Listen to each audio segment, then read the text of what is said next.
Hello. Happy stewardship season. Yay. Um no, as I was getting this live stream ready, it's my habit to always put the title of these live streams on YouTube as, celebration, right? The celebration of each season. Um my Because life is good. It's good to celebrate life, like live life to its fullest. Sometimes I worry that, you know, like what's the point of having virtue, right? There's these 13 virtues we're trying to do.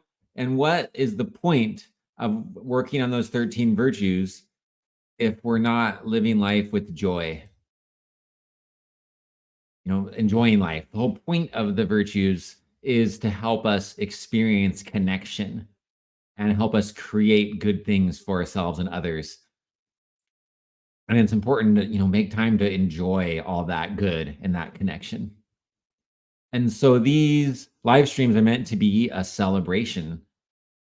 And it's maybe really easy in all the, we can do some meditation and we do some talking about principles.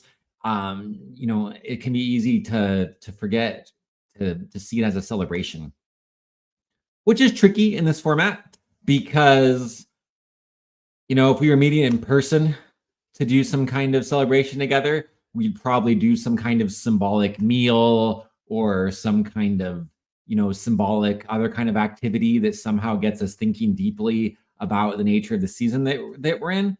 But since, we're all in different places looking at this screen, it's a lot harder it's for me for now, it's harder to figure out how to make that a celebration. Um, but that's something, I'll still be thinking about. And if anyone ever has an idea about that, please let me know. Feel free to even put it in the chat during this very live stream. And if you have a cool idea, we can even try it during this live stream. But if nothing else, we can at least have the attitude of celebrating. Have a smile. We can just choose to smile, choose to breathe with the rhythm of celebratory breath, which causes our heart to beat at the rhythm of celebration, which in turn causes the hormones, energy of our body to take on a celebratory nature. All right, I want to start today with a meditation, and we can smile while we meditate because we're celebrating. And with this meditation, let's just do it. So go ahead and close your eyes, smile, breathe, whatever rhythm feels happy, joyful, and celebratory to you. Enjoy the air as it comes into you. Breathe in deeply. Enjoy it like good food. Enjoy it like a cozy night, the good drink and good friends. Enjoy it like being outside in the spring when it's the perfect temperature for you and the blossoms are blooming. If you have allergies, in this visualization, there are no allergies, and you just enjoy the blossoms and the beauty of spring.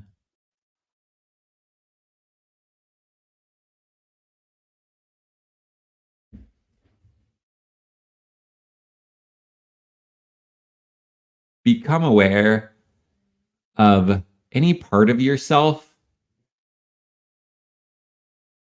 that speaks or thinks negatively of yourself. Just ask yourself, what part of me speaks negatively of me? And see what part of your body comes to your attention in that moment. Be aware of this part.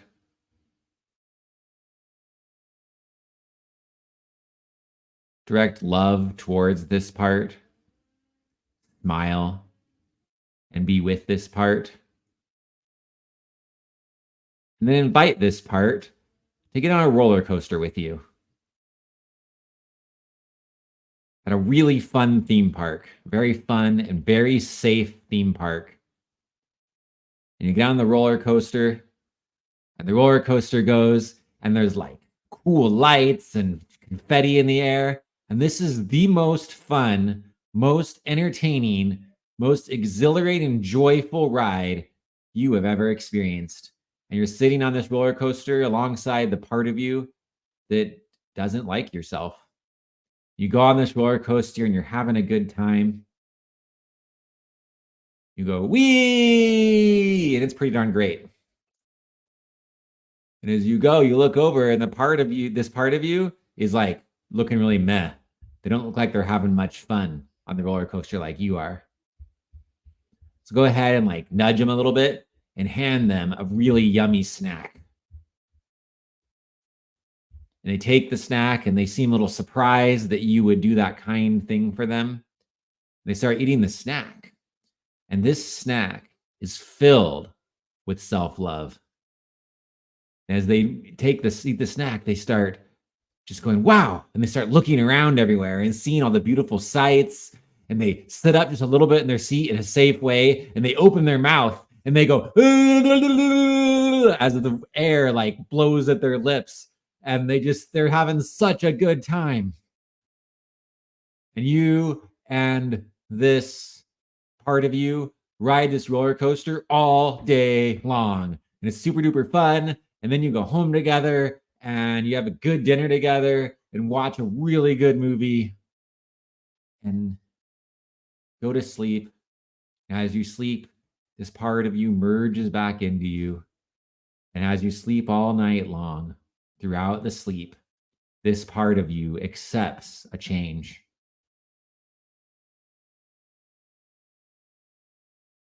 And this part of you assimilates to the other parts of you and snuggles on into you in the part of you where it lives and decides, you know what? It's good to be me.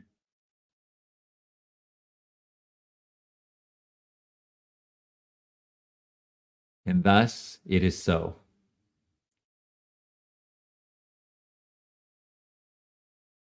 Go ahead with a smile on your lips.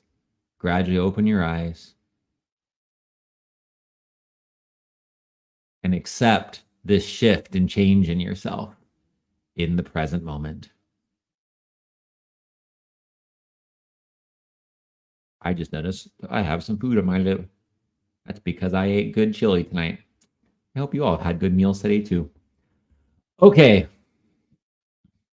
let's talk about the Earth, because Earth is rad. Earth is where we all live.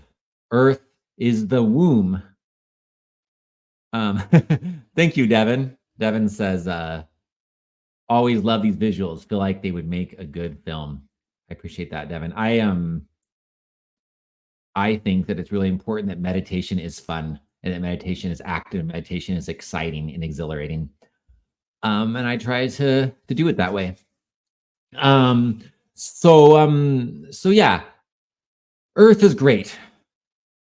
Earth is like a lot of things. Earth's like a spaceship. Earth is a spaceship, by the way, that we're all riding through the cosmos, right? So that's pretty neat. Good job, Earth. Thanks for being our spaceship. Earth is like a womb, just like Melissa, who may or may not be watching right now. I believe she said something to this effect this week. She texted me, and if I remember her thought correctly, at least this is what I took from it, was the idea that Earth is like a womb, that, just like babies are born in a womb, and then the womb's like a safe place for them, and then they eventually, can go on to become adults. Spiritually speaking, Earth's like a womb. It's like the safe place where we can grow and practice things and have experiences while having like the atmosphere, and the Earth supplies everything, right? The atmosphere of the Earth keeps us safe. The water and nutrients we receive from the Earth, the Earth's like giving us everything everything. The air isn't, Earth keeps the air in the atmosphere so we can breathe it. Earth's like this really safe womb space we can live in, as we learn spiritual lessons and then eventually, ascend to something truly great, right? Become spiritual adults. And so I'm really grateful for the earth and this wonderful place we get to live on here on the earth. And if we think of the earth's made of lots of parts, right? Like if you just go outside and stick your hand in the soil and lift it up, you're gonna see lots of little tiny particles. And you might pick up some bugs in that earth. You're gonna pick up lots of bacteria and things that you don't even know is there. It's good bacteria that helps the earth give nutrients to the plants that grow there. In earth, again, just a little bit, and just like a handful of earth, there's so much life and so much intelligence. And if you get down small, all of those little specks are made of smaller specks and smaller specks and smaller specks, right? There's so much intelligence, so much existence in a handful of earth. So many little electromagnetic fields. That's amazing. That's a miracle. Then if we um like go down even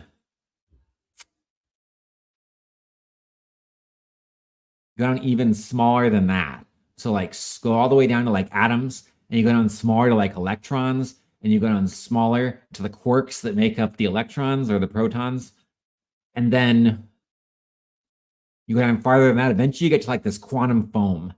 It's just like the scientists describe as like just and when I in my meditations I've seen this, and the way I would describe it is just like a field of energy, and it's like this field of foam like energy, and like little spots, and this foam like energy is like everything all at once, and in little spots of this field, little tiny spots of it like condense or in some way to become like a single point or a single particle, and that's like what we're all made of.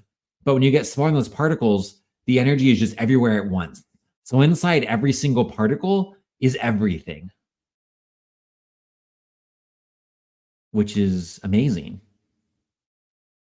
You and I are made of everything. And so when we think about the earth and trying to take care of the earth, we are made of the earth, right? Like anytime you eat food, it grew from the earth. It came from the earth. Anytime you breathe air, it's from the earth, right? Anytime you drink water, it's from the earth. And we're just made of air, water, and food. Like that's what we're made of. And so we're made of the earth. And then the earth's made of everything. And as we start to contemplate the possibilities of what this means, we can realize that even just from a scientific sense, we are all one. We're not as separate as we think we are.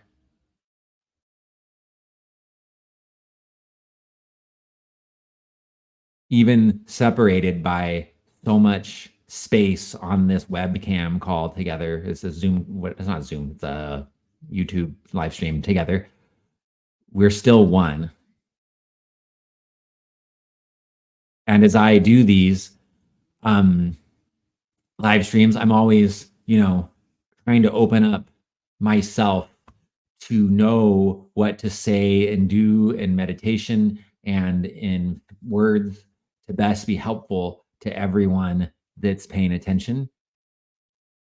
And I find that because we're one, right? When you get down to that quantum foam, we're all one anyways.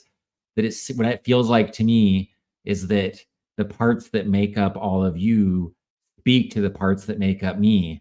But it's really like it's just the self speaking to self because we're all one at some point. And then I can just sort of somehow the words just kind of come forth and I know what to say that's helpful.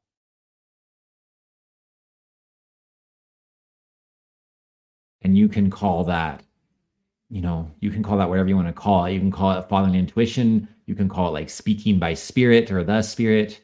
You can call it whatever you want to call it, but it's like it works. and we're all there's like this energy field that just combines all of us, and we're all plugged into it, like plugged into a server or something, and then we send things to each other energetically, and we affect each other. What's interesting, if you read Joe Dispenza's book, Becoming Supernatural, he talks about this principle, and he talks about the Heart Math Institute, which I really love their research. I talk about them a lot. How they've done lots of and he's partnered with them to do a bunch of research, and there's other organizations that do this too. Research on meditation, and what they do is they do these like meditation clubs, these meditation events where they'll have a bunch of people get together in one place.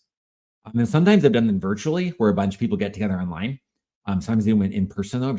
People get together in one place, and they'll have those people all meditate for like a really long time. And then they'll like take turns, right? So like you take breaks to go like eat and sleep and stuff like that. But for so many days, there's always someone meditating. And there's usually like a big group meditating. So there'll be like hundreds or thousands of people that all get together for these events, and they take shifts so that there's always a good chunk of people meditating at all times. And the subject of their meditation is the earth. So they do these meditations where they do things like visualize their heart, and then visualize they'll visualize the whole earth at once, and they'll like identify with the earth, so they feel like they and the earth are the same, right? They'll visualize like being the earth. Then they bring the earth really small and hold it in their heart, and then they call up or remember or do what they need to do to feel like gratitude and love and worthiness and all these kinds of high vibration kind of feelings. And they put those feelings around, they feel those feelings, just by thinking about those feelings, you can feel them, right? And they feel those feelings, and then they put those feelings around the earth. And then they do things like that in their visualizations and these meditations. And then they do research. So while during they track a bunch of stuff. They track while they're doing this. They track the stock market, and the economy, and they track crime across the world, and they track like violence across the world, like wars and stuff like that. And they find that during these that when they compare before and after, every single time they do one of these meditation events, they find that after, like during and for a few weeks after the meditation event, there's like less crime, a noticeably dip in crime, noticeable dip in war, and noticeable increase in the health of the economy across the world. And that's like really amazing.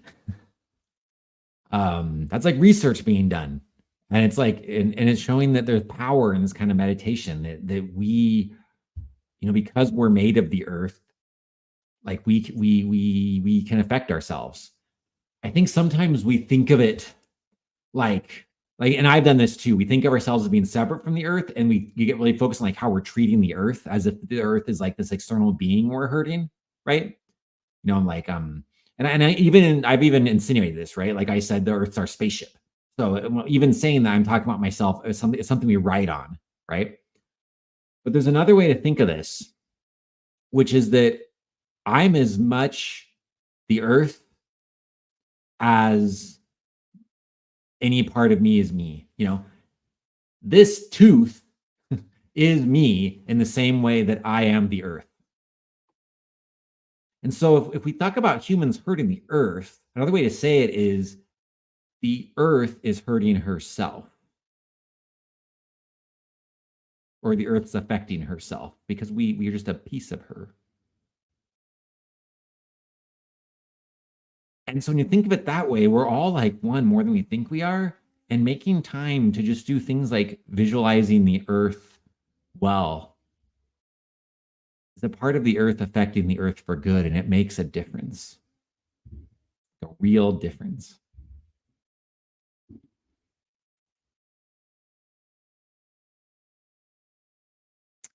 Every time you help yourself heal, the earth is healing. Every time you serve another animal, another person, another plant. Anytime you serve anyone in any way, you're serving the whole earth. And so when we think this way, earth stewardship starts taking on a broader definition. Absolutely recycling and, you know, saving ecosystems and helping endangered species and um, doing something about the climate. Like all of those things are absolutely serving the earth. And so is meditating today. And so is choosing to eat in a more healthy way yourself. So is getting more sleep at night. So is giving someone a hug and telling them, I love you. So is forgiving someone. So is forgiving yourself. Love yourself is to love the earth. And everything we're talking about expands out bigger, right? Because just like my tooth is a part of me and I'm a part of the earth is part of a universe. And the universe is part of the everything, the one life, capital O, capital L.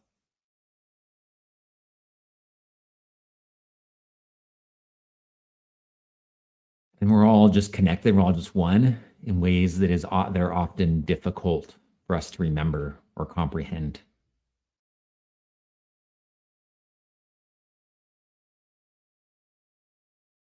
Hmm. Let's do another meditation now. Go ahead and close your eyes with me.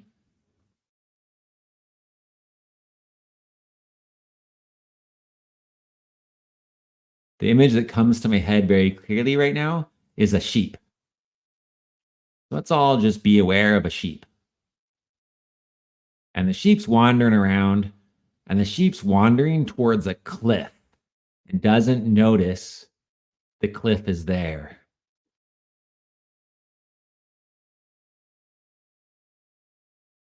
And then a shepherd comes along and says, Hey, sheep, come on over.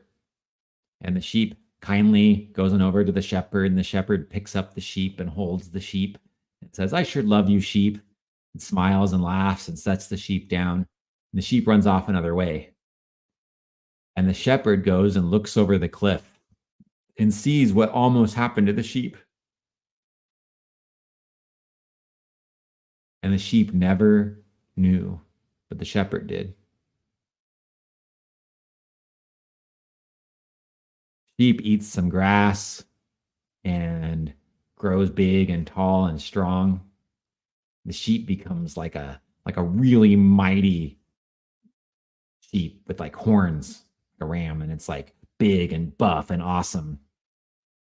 So buff that, like even when predators come along, this is something else. This big ram thing can like headbutt the predators and they run away.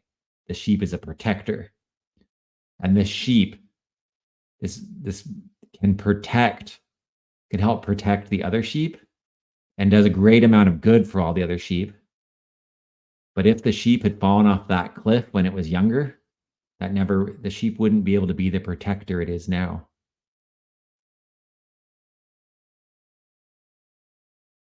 Okay, go ahead and open your eyes. I'd like to hear from you all on this one. That was a metaphor that came to me in the moment spontaneously. I think I'm starting to notice some interesting things from that metaphor, but so just to review, there's a sheep, it's about to go off the cliff. A shepherd comes along. The sheep didn't even notice it was going to go off the cliff.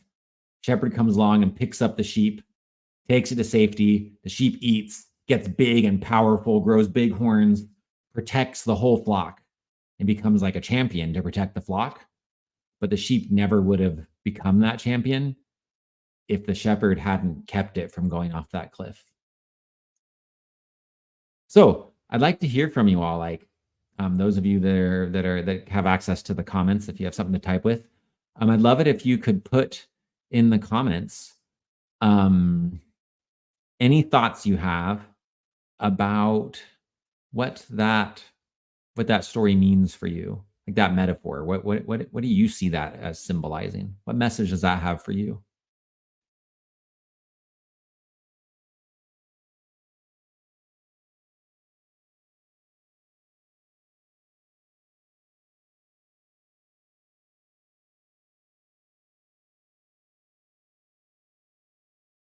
Will Dill says, I learned that one simple change can make a big difference. I really like that a lot. And it's true. You there might be people in your life, you might be the shepherd, and there might be people in your life who just can't see right now, right? They're not getting the bigger picture. And you just kindly do something to help them, and they might not ever notice. You might not ever get thanks. They might not even realize you helped them that much. But because you helped them, they grow to become someone that helps the group in big important ways.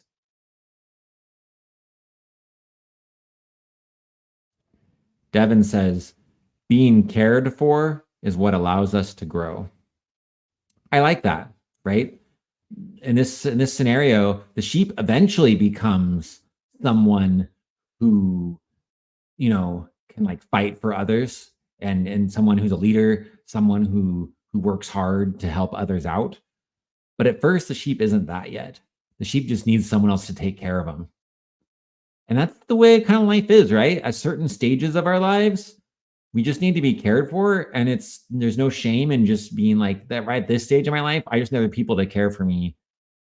And then later on, we'll be in a stage where we do things for others. It's just being honest with what stage we're at, and there's no and not having shame in it. Babies are a good example of this, right? Babies can't do anything for themselves at all. Babies have to have other people do everything for them, and there's no shame in that.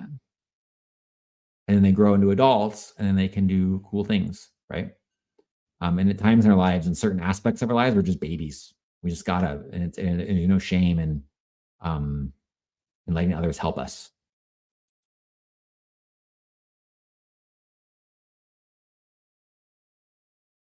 I wanna I'm gonna take another I'm gonna approach this analogy another angle.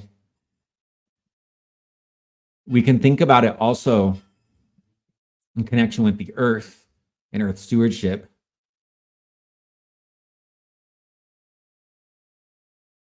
I'm trying to think how do I say this? The earth cares for us. The earth helps us to grow. We avoid all kinds of problems we know nothing about because of the earth, right? Like all the time, the sun is shooting like deadly waves, like deadly solar flares and things through space towards us that would just obliterate us and destroy us.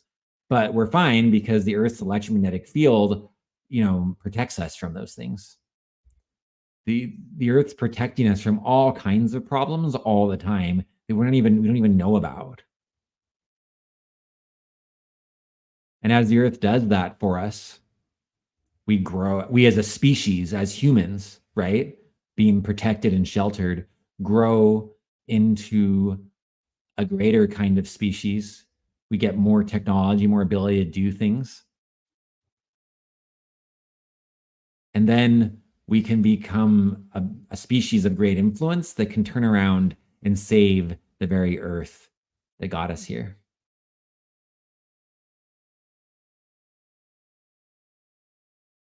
Or maybe we can save each other, right?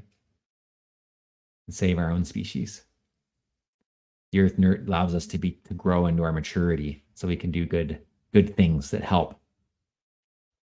And we can express gratitude for the earth for doing that for us because we don't always notice it, right? It can be good to just periodically be like, Earth, I'm so grateful you protect me from solar flares. Thank you, Earth. um, If anyone has any questions right now that they're coming to them, feel free to throw those in the chat any moment now, and I'll prioritize that as I keep talking.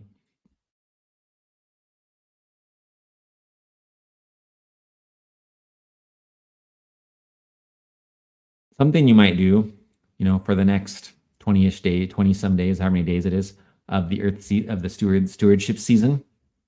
It might be helpful. Something you could consider is a meditation practice that can be really, really cool, which is to go outside and do some meditation outside, in the fresh air as we're moving into spring, right? I don't think it's a coincidence that this season, sort of culminating season, right? We've gone through 12 other seasons that all culminate in this one. This one's like what they all build towards, right? And this season takes the virtues of like each of the other seasons has like virtues that are like sub virtues, right? So accept agency. The sub virtues are accept individual agency and accept influential agency, or like the communication season sub virtues are communicate with context, communicate honest content, and communicate with good delivery, right? So the other seasons have these sub virtues, right? Well, the cool thing about the stewardship season is the first 12 sub virtues are just the other 12 seasons, right? So like the other 12 things are the sub virtues of this one, and then the 13th one is just this idea of stewardship, this idea of using those 12 virtues to take good care of what's in your stewardship, which is all of us together, right? We're all stewards of the everyone. Um, and so it's interesting that we've gone through all these seasons, and I think that I'm still learning how this works, but it seems to me that like each season, the kind of virtue that is the focus of that season correlates with the weather of that season, or with the kinds of things going on in the earth. And so it's spring right now. I just this week I've noticed the cherry blossoms on the trees around where I live, and it feels to me like something, that everything's culminating, right? Like all the work of the whole year is coming forth in these blossoms. And we're moving into spring, and we're transitioning, from the end of the last virtue year to the beginning of the next virtue year with spring. Spring's like this time of renewal. Um, and so it can be a neat time to go to do some meditation outside, and to let outside be what it is. Sometimes we really want, the weather or something to like be a certain way, but it can be really powerful to go outside, meditate, and just be okay with what it is. My friend Hugh, who I do a podcast with, he told me something interesting. He said that for a few years now, every day he takes a cold water bath, not shower, bath. He said he fills up the tub with cold water, and then gets in it like up to his waist at least. Like, he like gets down in it so that at least his waist, I think up to like his chest or his waist or something. I can't remember exactly how high, but he says, I think about half his body at least is covered. And he lets himself just be in this cold water. And he says every single day, his first response is, "Cold, why are you hurting me?" And then he says it's as if the cold says back to him, "What? It's not personal. This is just how I am. I don't dislike you for how you are." And then he learns to accept the cold, and he goes, "Cold just is." And instead of fighting the cold, he just accepts it. And then he focuses on his breathing. And after he focuses on his breathing a little while, he says it just doesn't feel cold to him. It just is. So it can be really powerful to go outside and meditate in whatever the weather is, because right now the weather's all over the place. And meditate in whatever kind of weather just is. Spend some time outside, just sitting or laying or however you like to meditate, or you can do it while walking. Like the rhythm of walking is a great meditation, and just accept the weather for what it is instead of trying to wanting it to be something else or refusing to go outside unless it's a certain way. Just accept the weather for what it is and be okay with it. And that can be a really powerful practice to help yourself be okay with yourself, however you are, and be okay with your life, however it is. Be really powerful.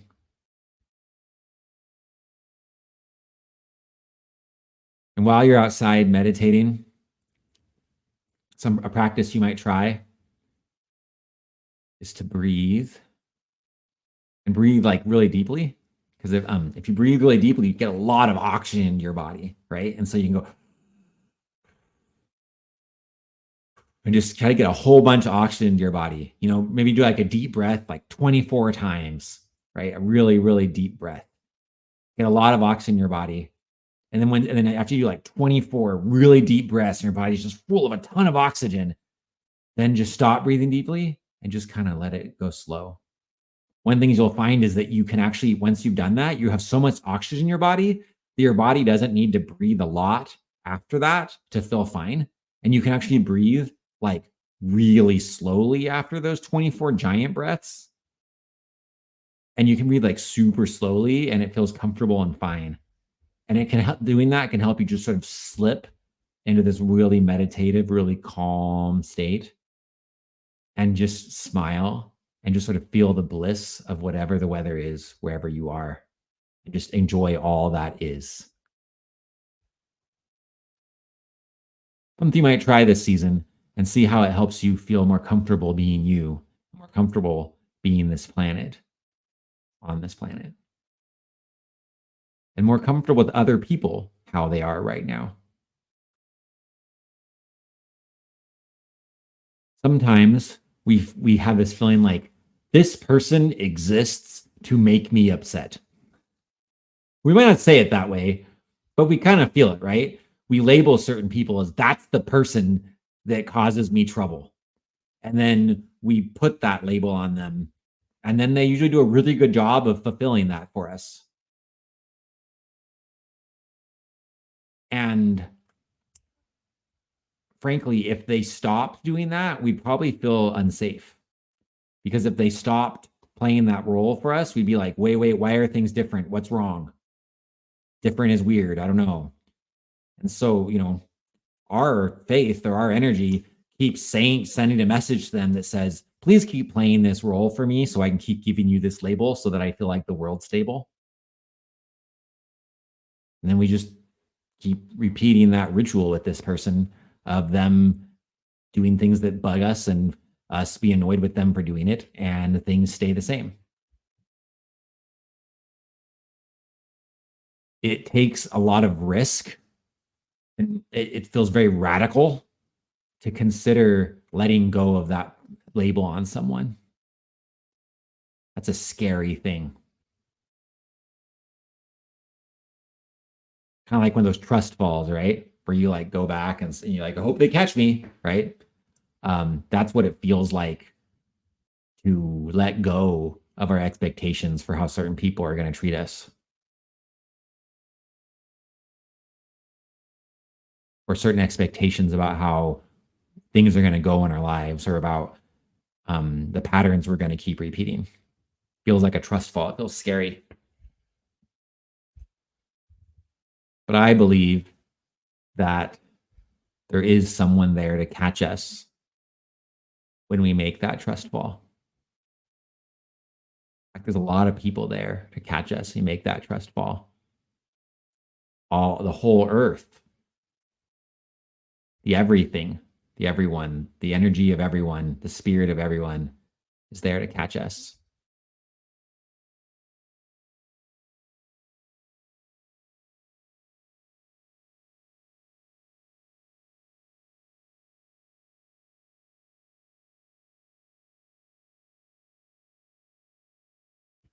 I think that's everything that's in me right now. If anyone has any questions they'd like me to address, please put them in the chat now. And while I'm waiting to see if anyone has anything like that, I'm going to get ready. I'm going to get one last activity ready before we finish today. Usually we go a little longer, but you know what? It doesn't have to be long to be good. Things don't have to be everlasting to be eternal. Um,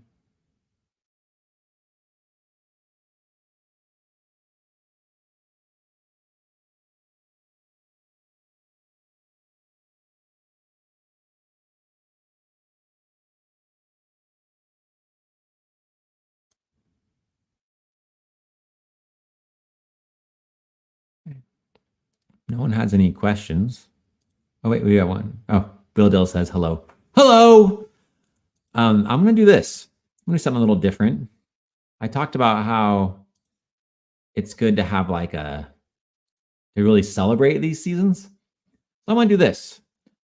I'm going to play some music. And here's why I'm doing this. I'm doing this for a few reasons. I'm going to play music. I invite everyone to get up and dance to this music. I invite you to do this for a few reasons. One, rhythm and dancing are good for mental health. If you make some time to play some music and dance every day, your mental health is probably going to be better because rhythm regulates us. Lots of research on this. Rhythm also, dancing can also, like, taking a dance class while seeing a therapist is more effective than seeing a therapist. The research is clear.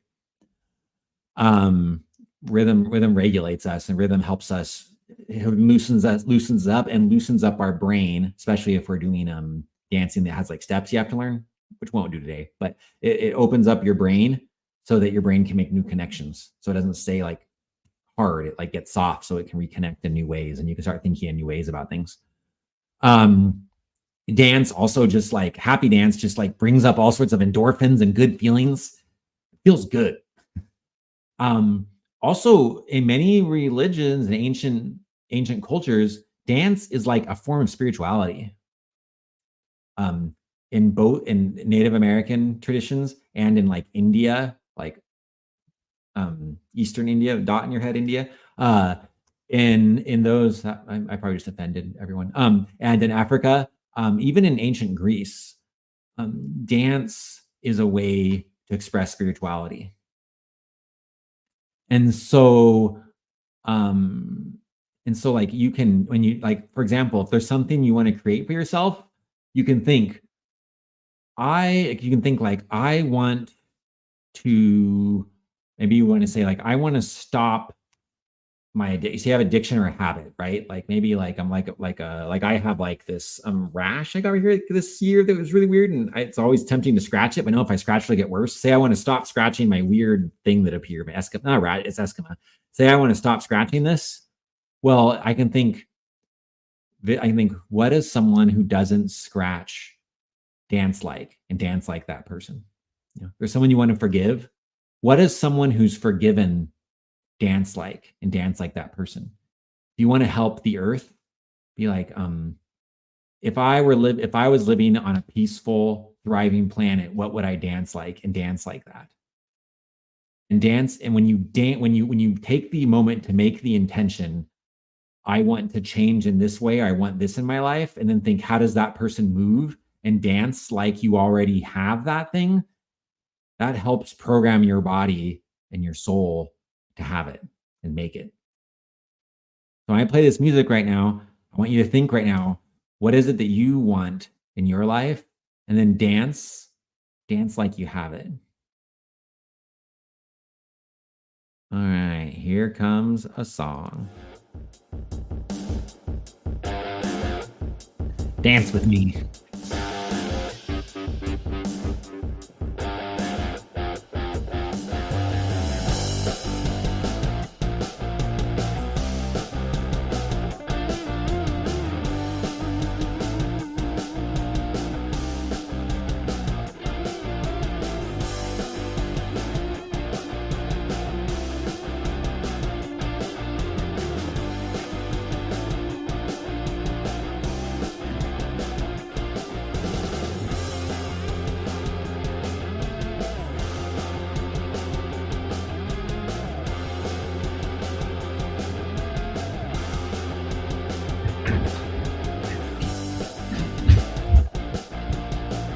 Nothing like dancing, help you feel closer to anyone you're dancing with.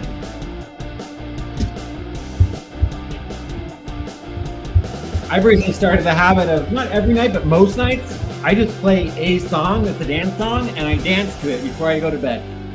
Most nights. Let's do another kind of song. Let's do this one.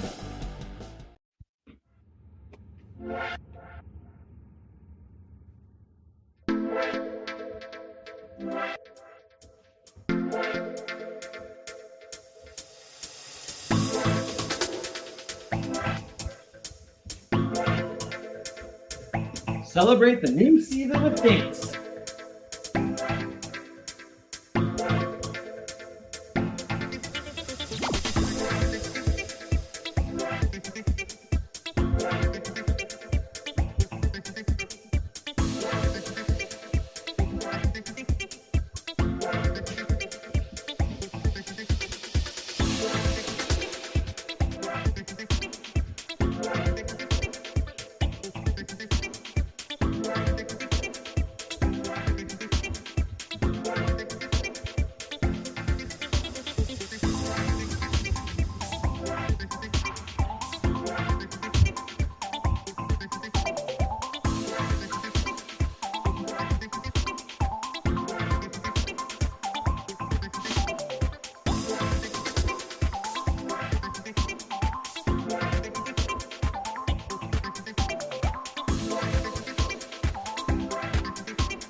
Okay, here we go. We're gonna stop the music.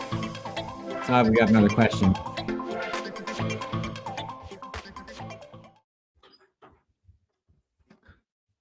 I love Devin's dance emojis. He stuck here.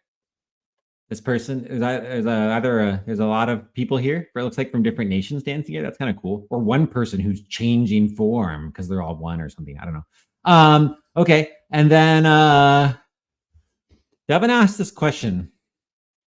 What's one of your favorite short stories that had a lifelong impact on you? The story that instantly comes to my head is one that I've actually never read.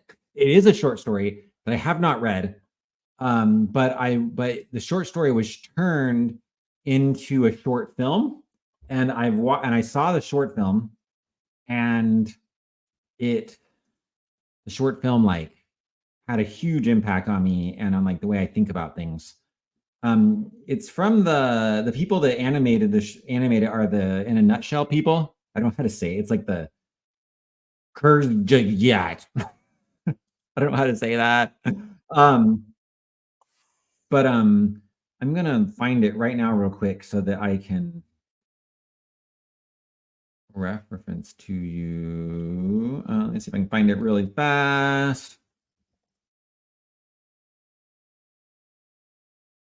It's called The Egg. That's what it's called. Let me share my screen so you can see. You can see it, so what it looks like, so you can watch it later on your own if you want to.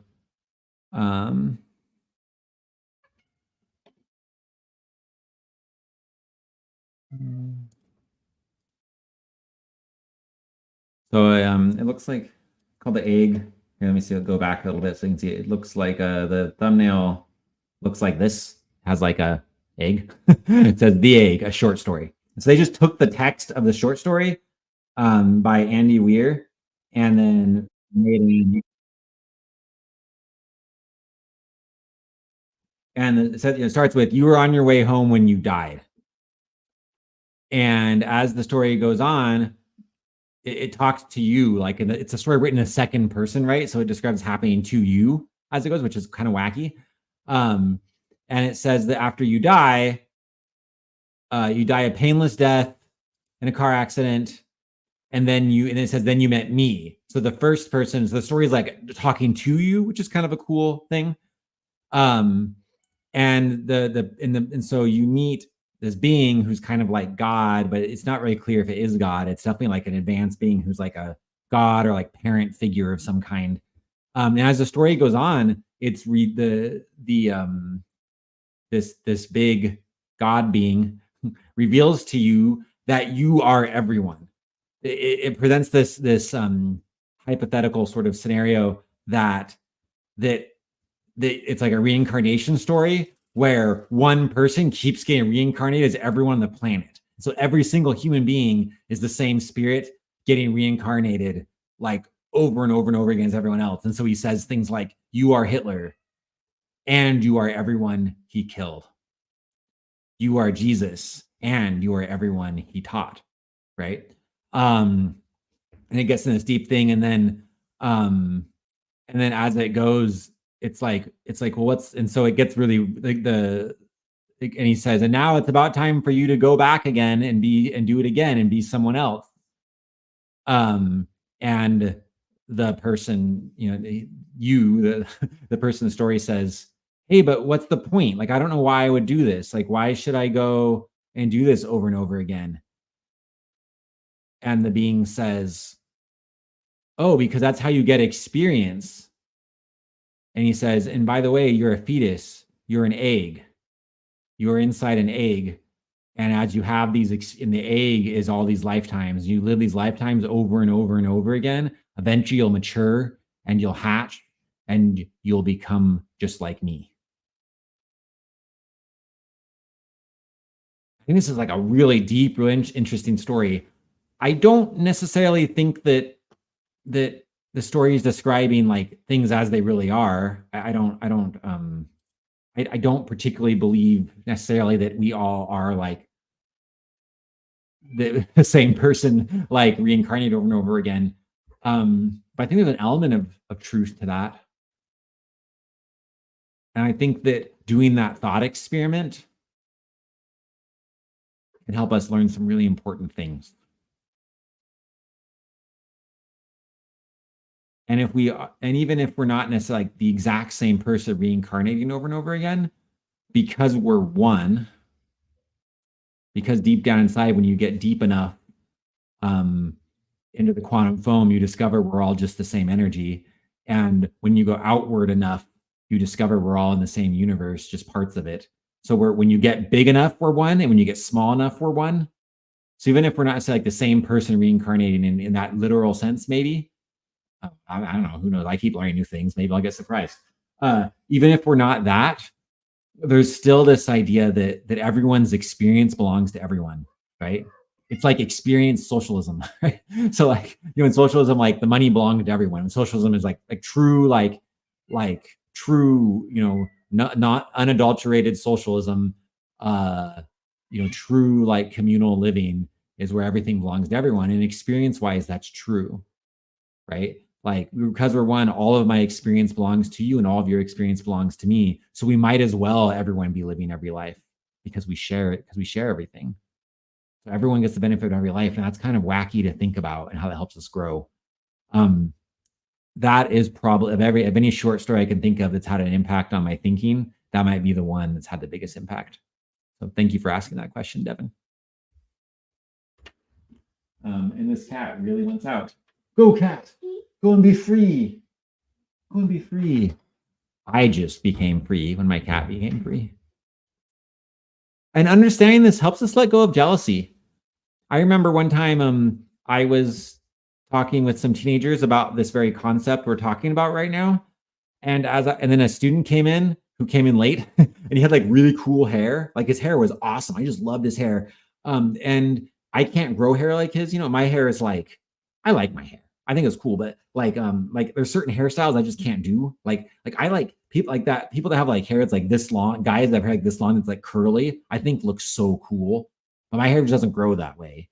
And I don't want the patience for it. But But so like this kid came with really cool hair. I remember I was thinking like he walked in, I said, "Dude, I love your hair. You have awesome hair." And then it just clicked inside my head. I am him, he is me. Therefore, I have that awesome hair. And I was like, "Dude, I have awesome hair because you have it." And I started geeking out by this and talking with the students about this. And recently, this has been clicking for me even more. That was a couple years ago when I had that experience, but recently, this has really been clicking for me deeply. And I'll be driving and I'll see a really nice house. And honestly, if I was really honest with myself, not that long ago, I'd be driving and see an awesome house, and I would think, I'd feel jealousy. I'd be like, "Man, I wish I had a cool big house like that. Like my house isn't as cool as that house." And I'd feel those feelings. But more recently, I still feel that sometimes, but then I quickly check myself I'm very quickly just go to this place of, "Oh, cool. Look at someone's enjoying that awesome house. That means I am because I'm them and they're me." And I just find myself like rejoicing with my neighbor as myself because my neighbor is myself. And I find myself just when I see other people with awesome things, just being so happy about it instead of jealous. That's a neat thing.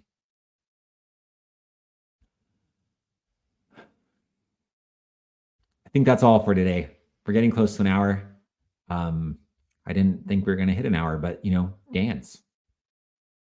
You don't know what else to do in life? Just dance. That's all I got to say. And I love you all. I really do. And my love is just an awareness of our oneness. Happy stewardship season. Enjoy being one for the next 20 some days.